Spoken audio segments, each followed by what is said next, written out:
आज हम जरा सा इस सब्जेक्ट पर प्रकाश डालेंगे कि हमारे देश में ये गरीबी क्यों है और इस गरीबी का मूल कारण क्या है। यदि आज आप लोग समझ लेंगे मेरी बातों को और समझकर अमल कर लेंगे तो गारंटी देता हूं, लिखकर साइन कर दूंगा कि 1 साल के अंदर आपकी गरीबी सदा सदा के लिए चली जाएगी। यदि मेरी इन बातों पर अमल कर लोगे तो मैं कुछ निवेदन करूंगा, ध्यान से सुनिएगा। गरीबी के 4 कारण कौन कौन से हैं? द्यूतम, हमारा मन यदि जुआ में लग जाएगा, द्यूतम मीन्स जुआ, यदि हम जुआ खेलने लग जाएंगे इस लालच से कि जुआ से हम लखपति हो जाएंगे, धन्ना सेठ बन जाएंगे, तो देखो ये बिल्कुल कड़वा सत्य है कि जुआ खेलने वाला कभी करोड़पति नहीं हुआ, बल्कि जो उसकी खुद की पूंजी थी वो भी बर्बाद हो गई। पांडवों ने जुआ खेला था तो पांडवों का सारा राज्य, कीर्ति, यश नष्ट हो गया कि नहीं? किसके कारण? किसके कारण? तो पांडवों ने जुआ खेला था तो 12 साल के लिए उनके जीवन में गरीबी आ गई थी कि नहीं? बताओ। पांडवों ने जुआ खेला तो 12 वर्षों के लिए उनके जीवन में ऐसी गरीबी आई कि जंगल जंगल दर दर की ठोकर खानी पड़ी और मांग मांग के भी खाना पड़ा। तो गरीबी कहां से शुरू होती है? जुआ से। यदि आपकी आदत जुआ खेलने की है तो आपकी आने वाली सभी पीढ़ियां जो जुआ खेलती रहेंगी सब गरीब ही रहेंगी। यदि आप और आपकी आने वाली पीढ़ी को आप गरीब बनाना चाहते हैं तब तो आप जुआ खेलें, और यदि गरीबी से उबारना चाहते हैं अपने आप को तो जुआ का सदा सदा के लिए परित्याग कर दीजिए। अब मैं जुआ से होने वाले कुछ साइड इफेक्ट बोलता हूं, नुकसान बोलता हूं, ध्यान से सुनिएगा। जुआ खेलने में हमारे सबसे पहले बर्बाद होता है हमारा समय। हम बैठे बैठे 2 घंटे, 3 घंटे, 5 घंटे, कई लोग तो 8-8 घंटे जुआ खेलते हैं। तो बताइए, कमाया कुछ नहीं, जो था वो भी गंवा दिया और 8 घंटे भी बर्बाद कर दिए। समय कीमती होता है कि पैसा? बताइए क्या कीमती है? समय कीमती है या पैसा कीमती है? क्या समय कितना कीमती है? कितना? आप लोग टीवी देखते हैं ना, टीवियों में जब आप कोई न्यूज देखते हैं या कोई सीरियल देखते हैं, कोई मूवी पिक्चर देखते हैं तो आपने देखा होगा बीच बीच में ऐड आ जाता है, कहीं साबुन का, कहीं निरमा का, कहीं कुछ का। ये जो ऐड टीवी में आता है ना मेरी माँ, वो टीवी का ऐड ना 10 सेकंड का होता है, कोई ऐड 5 सेकंड का होता है, कोई ऐड 15 सेकंड का होता है। वो जो टीवी में 5 सेकंड का ऐड होता है ना, वो 1 सेकंड 1 करोड़ का होता है। टीवी के जो ऐड होते हैं वो 1 सेकंड की कितनी कीमत लेते हैं? कम से कम 1 करोड़। आप बड़े चैनल पर जाएंगे अपना ऐड देने तो 1 सेकंड के लिए हो सकता है आपको 5 करोड़ भी खर्च करना पड़ सके। क्या ये बात सही है? समझ रहे हैं आप मेरी बात को? सोचो कि टीवी वाले 1 सेकंड 1 करोड़ में बेचते हैं। उनका 1 सेकंड कितने का होता है? 1 करोड़ का। और आप 8 घंटे व्यर्थ बैठ के गवा देते हैं, जो था वो भी गवा दिया। अब बताइए इससे बड़ी मूर्खता का और क्या परिचय होगा कि समय भी दिया, पैसा भी दिया और उठ के चले आए।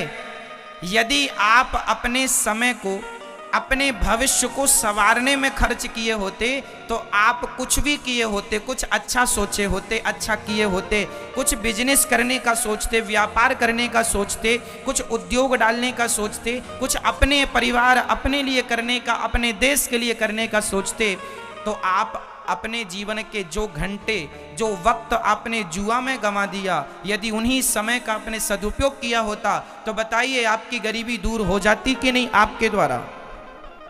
हाँ या ना?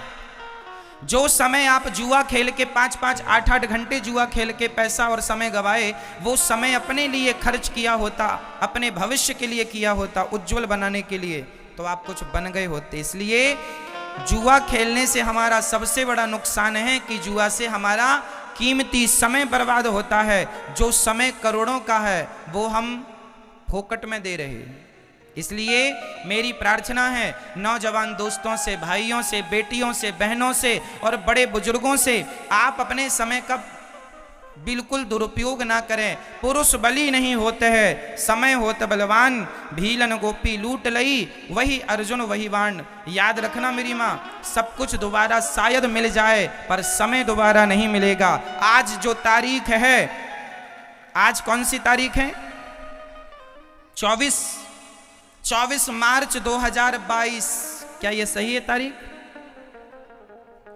आज की तारीख बीत जाने के बाद बताइए ये 2022 24 मार्च अब सारी जिंदगी में कभी लौटेगा? लौटेगा? 1000 मेरी आने वाली 1000 पीढ़ी भी गुजर जाए तो भी क्या ये आज का समय लाके खड़ा कर सकती है? इस धरती पर सब कुछ पाया जा सकता है दोबारा, शायद समय नहीं। इसलिए कहता हूं, जो व्यक्ति अपने समय का दुरुपयोग करेगा वो ना घर का रहेगा ना घाट का रहेगा, और जो व्यक्ति अपने समय का सदुपयोग करेगा वो फर्शों से अर्शों में पहुंच जाएगा, जमीन से आकाश में पहुंच जाएगा, अर्थात सफल हो जाएगा। नाम इज्जत आप कमा सकते हैं, इसके लिए समय का सदुपयोग करना होगा। जुआ खेल के समय को बर्बाद करेंगे तो आपके माथे की गरीबी कभी मिटने वाली नहीं है। लोग कहते हैं महाराज जी हमारे तो भाग्य ही फूटे हैं। भाग्य नहीं फूटे, तुमने समय का दुरुपयोग किया है इसलिए भाग्य फूट गए हैं। फूटे भाग्य लेके तुम पैदा नहीं हुए थे। भाग्य तो तुम्हारा वैसा था जैसा टाटा बिरला, अडानी, अंबानी जो भाग्य लेके पैदा हुए हैं, वही भाग्य लेकर इस धरती में हर व्यक्ति पैदा होता है। कोई अपने समय का सदुपयोग करके टाटा बिरला, अडानी, अंबानी बन जाता है और कोई समय का दुरुपयोग करके जहां का तहां रह जाता है। ये समय समय की बातें हैं, समय समय पर होता है समय समय की बात। राम जन्म का दिन बड़ा और कृष्ण जन्म की रात। इसलिए किसकी कीमत, किसकी वैल्यू करनी है? जोर से, किसकी वैल्यू? समय। आपने अभी लॉकडाउन में टीवी पर महाभारत देखा होगा, उसमें गोल गोल चक्र चलता हुआ आवाज आती थी, मैं समय हूं। मैं कौन हूं? मैं समय हूं। ये समय का पहिया ही तो चल रहा है। अरे समय ने ही तो आपको बूढ़ा बना दिया। आप लोगों के बाल पक गए, बूढ़ा हो गया, बुढ़ापा आ गया। आपको बुढ़ापे की तरफ किसने फेंक दिया? किसने? समय ने। एक समय था कि आप बच्ची थी, बच्चे थे। एक समय था कि आप जवान थे। एक समय ये आ गया कि आपके बुढ़ापा आ गया। देखते देखते क्या से क्या हो गए, देखते देखते। तो ये समय ही तो है। ये समय का पहिया चल रहा है और तुम्हें कहां से कहां पहुंचा रहा है। इसलिए समय की वैल्यू को समझो, समय की कद्र करना सीखो, समय का सदुपयोग करना सीखो। ठीक है? कलयुग का पहला ठिकाना का क्या है? जुआ। जहां जुआ है वहां कलयुग है, जहां जुआ है वहां गरीबी है। अब दूसरा ठिकाना सुनो, द्यूतम पानम। पानम बोले तो शराब। जो शराब पिएगा वो सदा गरीब रहेगा। क्यों? शराब मस्तिष्क को शून्य कर देती है। अब देखो ना, छत्तीसगढ़ का आदमी, और केवल छत्तीसगढ़ का ही नहीं, हर मेरे देश का हर वो व्यक्ति जो शराब पीता है, मैं उसकी बात कर रहा हूं। आप दिन भर में 500 रुपए कमाते हैं, माना कि 1000 रुपए कमाते होंगे, और 1000 रुपए में आपने 200-250 की यदि आपने शराब पी ली, 500 रुपए में से आपने 250 की शराब पी ली तो बचे 250।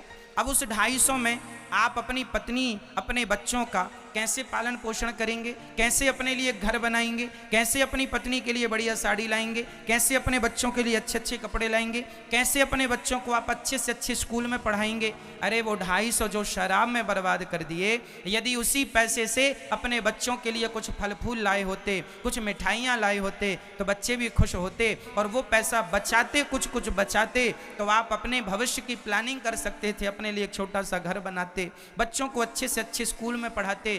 अरे भाई, जब आप अपने पैसे का सदुपयोग करेंगे तब तो आपकी गरीबी मिटेगी। आप पैसे बिगाड़ते जाएंगे तो गरीबी मिटेगी कैसे? इसलिए हर भारतीय की, हर मेरे भारत देश के हर नागरिक की जिम्मेदारी है, जो भी कमाया करो उसका कुछ अंश बचाया करो। पैसे, हमारे यहाँ कहावत है, विद्या कंठ की और रुपया गंठ का, ये दोनों काम देते हैं। हमने बहुत सारी बातें लिख के रखी हैं, तो लिख के रखी हैं वो हमारे काम की नहीं है। जो हमें याद है, हमारे कंठ पर हैं, वो हमारे काम की हैं। और जो पैसा हमारे घर में रखा है वो हमारे काम का नहीं है। जो वर्तमान में हमारे पास उपलब्ध है वो हमारे काम का है। कहने का तात्पर्य ये है कि कल को फिर से यदि लॉकडाउन लग गया और आपके पास पैसे नहीं हुए तो किसके सामने हाथ फैलाने जाओगे? इसलिए बुरा वक्त कब आ जाए कह के नहीं आता। इसलिए भगवान करें बुरा वक्त कभी ना आए, पर आ जाए तो हमें उसके लिए दो पैसे बचाना इसलिए चाहिए कि कल के समय पर पता नहीं कौन सा वक्त आ जाए, इसलिए कल के लिए दो पैसे हमारे पास बचत के हों। और ये तब बचत होगी जब आप अपने खर्चों को कंट्रोल करेंगे, गलत खर्चे बंद करेंगे और सही जगह धन का उपयोग करेंगे। इसलिए आप शराब पिएंगे तो देखो, शराब पी के तो आप पड़े हैं गंदी नाली में, पहला तो धन बिगड़ा, दूसरा आप शराब के नशे में पड़े हैं तो आपका समय भी बिगड़ रहा है और जमाना भी आपको शराबी कह के बुलाता, अरे इनकी तो कोई इज्जत नहीं है, सुअर जैसे पड़े रहते हैं। शराब पीने वाले की समाज में क्या इज्जत है बताइए? कौन इज्जत करता है, कौन सम्मान? कोई अपने बाजू में नहीं बिठालता कि कोई पता चल जाए कि शराबी हैं तो बगल में बिठाने से ला जाती है, हरे राम राम, शराबी के बगल में बैठे। इसलिए कुत्तों की मौत ना मरो। शराब पी के लोग कुत्तों की मौत मर जाते हैं। अरे मनुष्य का शरीर पाया है, इज्जत पाओ, सम्मान से जियो, दो पैसे सम्मान से कमाओ। भले तुम धनवान नहीं हो पर गरीबी भी सम्मान से गुजारी जा सकती है। क्यों जी? गरीब आदमी का भी एक सम्मान होता है, एक इज्जत होती है। भगवान करे आपकी गरीबी चली जाए, पर यदि गरीब भी हो तो अपना सम्मान ना गवाना, अपनी इज्जत ना गवाना। पैसे से करोड़ गुना कीमती होती है इज्जत। कहो जी, सही है क्या? धन से ज्यादा कीमती क्या होती है? इज्जत, सम्मान। आपका सम्मान आप ना, यदि मैं देखो, हर व्यक्ति अपना सम्मान बनाता भी है और व्यक्ति अपना ही सम्मान गिराता भी है।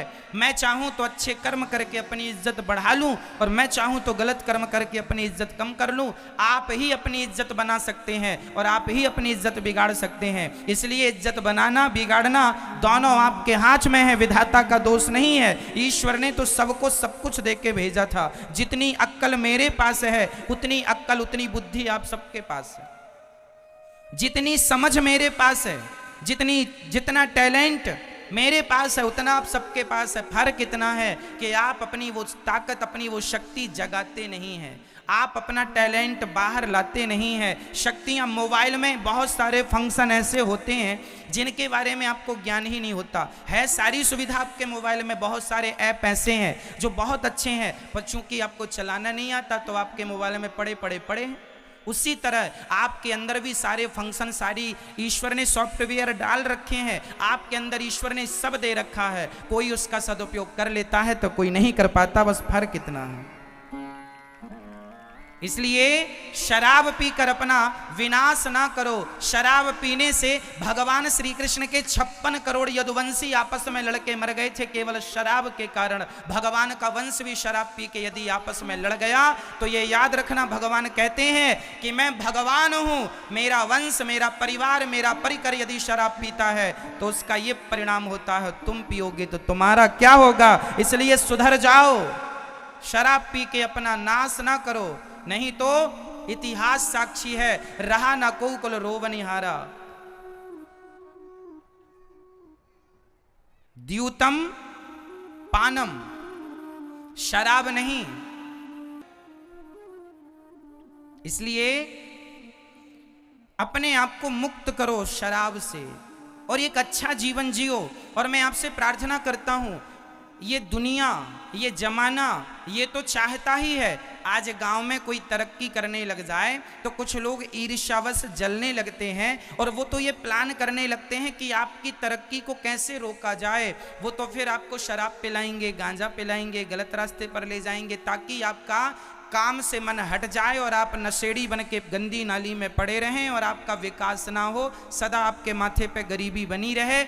इसलिए कुछ लोग, एक बात बताएं, हमारे भारत में कुछ लोगों को आप लोगों की गरीबी से बहुत फायदा होता है, इसलिए वो लोग चाहते हैं कि एक तबका गरीब ही बना रहे, क्योंकि ये यदि समझदार हो गया, इसकी गरीबी मिट गई तो फिर उनकी दुकानें बंद हो जाएंगी। हमारे देश के कुछ नेता ये चाहते हैं कि देश में गरीबी बनी रहे। क्या ये बात सही है? हमारे देश का कुछ तबका ऐसा है जो चाहता है कि आप में से कुछ लोग सदा गरीब रहें। मेरी हाथ जोड़ के विनती है, उन लोगों का सपना पूरा ना होने दो।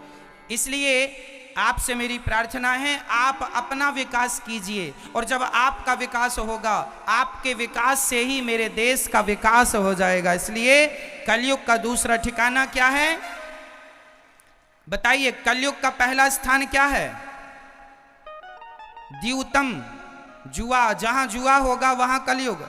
दूसरा पानम, पानम मतलब जहां शराब होगी वहां कौन होगा? कलयुग। जहां कलयुग होगा वहां कलह होगी, झगड़ा होगा, और आपस में लड़के तुम मरते रहोगे। आपस में लड़ने वाले लोग कभी विकास नहीं करते, याद रखना। आपस में लड़ने वाले लोग कभी विकास, इसलिए लड़ाई झगड़े की पॉलिसी को किनारे कर दो। भाई भाई, यदि मैं अपने, अब बताइए, मेरे पास 1 घंटा है ओनली, अब मैं उस 1 घंटे में या तो लड़ लूं या तो अपने लिए कुछ कर लूं। क्यों जी? इसलिए लड़ाई झगड़े से किसी की गति नहीं है। इसलिए कलयुग का तीसरा ठिकाना है स्त्रियः, द्यूतम पानम स्त्रियः। कलयुग का तीसरा स्थान है चरित्रहीनता। जहां पुरुष चरित्र से गिरा, जहां स्त्री चरित्र से गिरी, वहीं कलयुग सवार खोपड़ी में हुआ और तुम्हारा विनाश कर देता है। इसलिए कभी कभी कभी कभी हमें चरित्र से नहीं गिरना चाहिए। राम चरित्र सुनवे कौन रसिया, राम लखन सीता मन बसिया। मर जाना अच्छा है, पर चरित्रहीन होकर जिंदा रहना, कैरेक्टर लेस होकर जिंदा रहना अच्छा नहीं है। हमारा चरित्र कीमती है, इसलिए चरित्रवान बनो। रावण ने माता सीता को देखा था, उठाकर ले आया। जो पुरुष पराई नारी को देखेगा उसका क्या होगा? सर्वनाश। किसका हुआ? रावण का हुआ या नहीं? रावण के यहां सोने की लंका थी, खुद का विमान था। रावण ऐसा पराक्रमी था कि कर जोरे सुर दिसिप विनीता, भ्रकुटी बिलोकत सकल सभीता। रावण देख लेता था तो ब्रह्मा जी थर थर कांप जाते थे, इंद्र कांपता था। शनि को तो सिंहासन के नीचे लिटा रखा था, उल्टा रावण ने बड़े बड़े देवताओं को बंदी बना रखा था। रावण ने, इंद्र कांपते थे। वरुण देवता तो उनके यहां, रावण के यहां झाड़ू लगाते थे। ऐसे बड़े बड़े देवता रावण के अधीन थे। लेकिन वो रावण जिसने देवताओं को जीत लिया, दिक्पालों को जीत लिया, पाताल को जीत लिया, सबको जीतने वाला रावण यदि हार गया तो केवल अपनी विषय वासना से हार गया, और जब हार गया पराई स्त्री को ले आया, उसी दिन से उल्टी गिनतियां चालू हो गईं, सर्वनाश हो गया। इसलिए चरित्रवान बन के जीना, चरित्र से गिरोगे सर्वनाश होगा। ये चरित्र से ना गिरिएगा। पर नारी पैनी छुरी, पर नारी पैनी छुरी, 3 तरफ से खाए, धन हरे यौवन हरे और घोर नरक ले जाए। पराई नारी से बच के रहना, 3 तरफ से खाती है, धन हरती है, धन हरे यौवन हरे और घोर नरक ले जाए। घोर नरक ले जाने वाली पर नारी होती है। और नारियां भी बच के रहें पर पुरुषों से। यदि आप इन चीज़ों से बच गए तो आपका लोक परलोक दोनों सवर जाएगा, कोई रोकने वाला नहीं है। कलयुग का चौथा स्थान क्या है? बस वो आखिरी और सुनो। कलयुग का चौथा स्थान है मांस, सूना। मेरा आपसे एक छोटा सा सवाल है, क्या आप में से कोई एक मरी हुई मछली को आप में से कोई जीवित कर सकता है? मरी हुई मुर्गी को आप में से कोई जीवित कर सकता है? जब मरे हुए जीव को हम जिंदा नहीं कर सकते तो जिंदा को मारने का अधिकार हमें किसने दे दिया, ये तो बताओ। अरे भाई, हम अमेरिकन नहीं हैं, हम जापान के नहीं हैं, इंग्लैंडियन नहीं है, हम शुद्ध भारतीय हैं। और भारत में हमें पढ़ाया गया है, हमारे वेदों का वाक्य है, वचन है, अहिंसा ही परमो धर्मः। हमें क्या पढ़ाया गया है? अहिंसा ही परमो धर्मः। अहिंसा, अहिंसा मतलब किसी जीव की हत्या ना करना ही धर्म है। जहां पर जीव की हत्या ना करना ही धर्म है, वहां पर जीव की हत्या करना कैसे धर्म हो सकता है? इसलिए आप अपने स्वाद के लिए, आप अपने स्वाद के लिए मांस खा लेते हैं। क्या आपके पास दाल चावल सब्जी रोटी फल फूल बादाम काजू किशमिश नहीं है क्या खाने को? बोलो, हैं?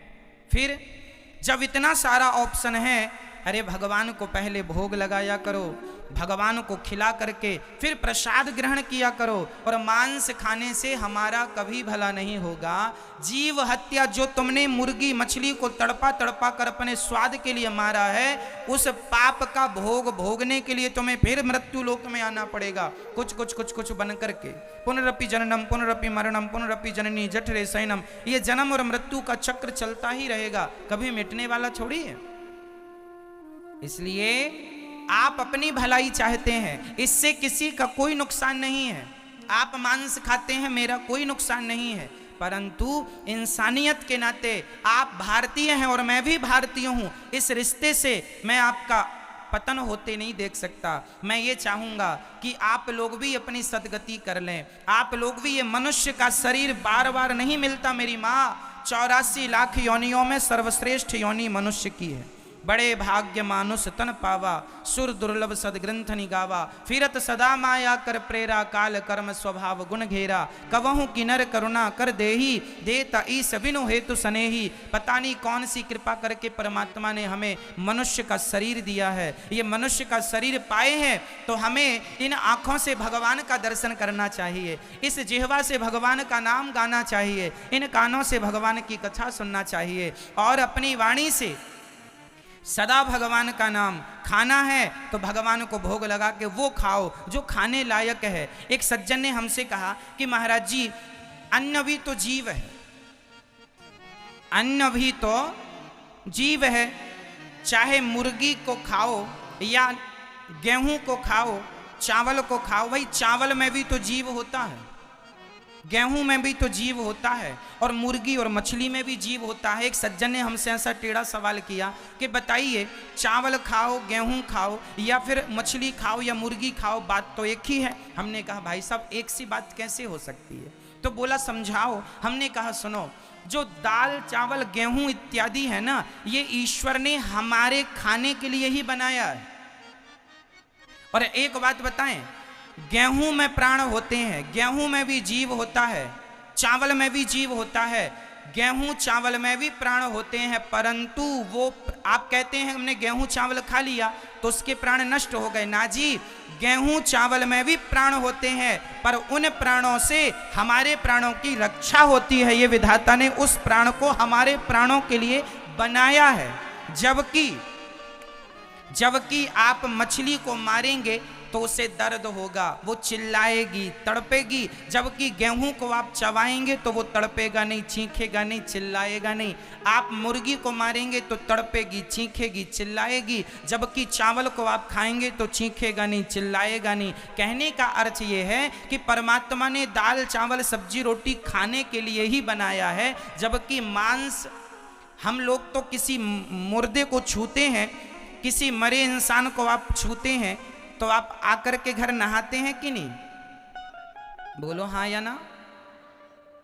भाई, किसी मुर्दे को आप छूते हैं, मरे में जाते हैं तो आकर नहाते हैं। सोचो कि जिस बॉडी को छूने के बाद, मुर्दे को छूने के बाद जो नहाना पड़ता है, आप तो मरे हुए जीव को खा रहे हैं। जिसे छूने की अशुद्धि हो जाती है, जिसे छूने में व्यक्ति अशुद्ध हो जाता है, उसे खाने पर व्यक्ति कितना अशुद्ध हो जाएगा, ये सोचो तो सही। क्या मांस हमारे लिए है? क्या गाय कभी मांस खाती है? क्या शेर कभी दाल चावल रोटी खाता है? अरे मांस शेर के लिए बनाया विधाता ने, इसलिए जानवर दो प्रकार के होते हैं, एक शाकाहारी एक मांसाहारी।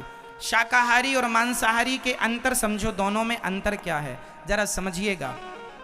जो शाकाहारी जानवर होते हैं उनकी आंखें खुली पैदा होते हैं, वो खुली आंख, जैसे गाय का बछड़ा होता है, बछिया होती है, वो पैदा होती ही आंखें उसकी खुली होती हैं। जबकि बिल्ली कुत्ते के बच्चे पैदा होते हैं तो 7 दिन के लिए 15 दिन के लिए उनके बच्चों की आंखें बंद होती हैं। क्या ये बात सही है? शाकाहार जानवर गाय, बकरी, भैंस